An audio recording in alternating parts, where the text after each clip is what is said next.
택시기사랑 승객을 연결해주는 앱도 있고 인테리어, 디자이너, 운동, 보험, 번역 전문가들이랑 연결해주는 서비스도 있는데 변호사랑 의뢰인을 이어주는 앱은 왜 안 되는 걸까? 여러분한테 난감한 일이 생겨서 법률 상담을 받거나 변호사를 선임해야 한다면 주변에 물어볼 만한 변호사 있으세요? 조사에 따르면 10명 중 6명 이상은 주변에 아는 변호사가 없다고 하는데요. 그래서 나온 게 법률 서비스가 필요한 의뢰인과 변호사를 연결해주는 법률 서비스 플랫폼들입니다. 대표적인 게 2014년 서비스를 시작한 로톡인데요. 의뢰인은 플랫폼을 통해 원하는 변호사를 골라 법률 상담을 받을 수 있고 변호사는 자기 PR을 해서 사건을 수임할 수 있죠.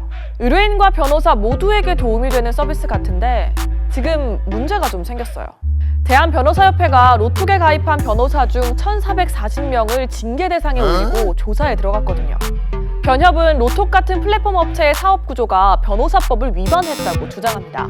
변호사가 아닌 자는 돈을 받고 변호사를 소개해주면 안 되는데 로톡은 광고료를 받고 특정 변호사를 상단에 띄워주는 식으로 주선하기 때문에 법 위반이라는 거예요. 하지만 이 문제는 이미 검찰에서 무혐의 판단을 받았어요. 그럼 변협은 무슨 근거로 징계를 하는 걸까요? 변협은 지난 5월 내부 규정과 변호사 윤리장전을 개정했습니다. 경제적 대가를 받고 변호사와 소비자를 연결해주거나 변호사를 홍보해주는 플랫폼에 광고를 의뢰한 회원을 징계하기로요. 사실상 로톡 등에 가입한 변호사를 징계하려고 만든 규정이죠.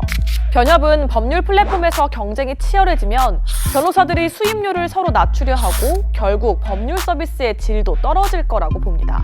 자본의 힘으로 움직이는 법률 플랫폼 업체가 커지면 여기 가입한 변호사들은 업체, 즉 자본에 휘둘리게 될 수도 있다고 얘기하고요. 하지만 로톡은 변협의 징계 결정이 국민의 법률 서비스 문턱을 높이고 법률 시장의 혁신을 가로막았다고 강하게 반발합니다. 로톡 측은 헌법 소원에 이어 소송전도 불사할 태세예요. 여러분은 어느 쪽의 논리에 더 고개가 끄덕여지시나요? 일단 법무부는 플랫폼 업체에 힘을 실었습니다. 박범계 장관은 냉각기를 갖고 사려 깊게 공익단체답게 하기를 원하는 마음으로 기다려주고 있다고 말했는데요. 정치권에서도 비슷한 비판이 이어졌고요.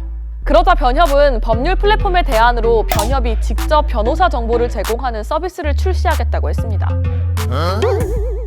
이번 로톡 사태를 보면서 혹시 뭔가 떠오르지 않나요? 지난해 승차 공유 서비스 타다가 기존 택시업계와의 갈등 끝에 사업을 완전히 종료했는데요.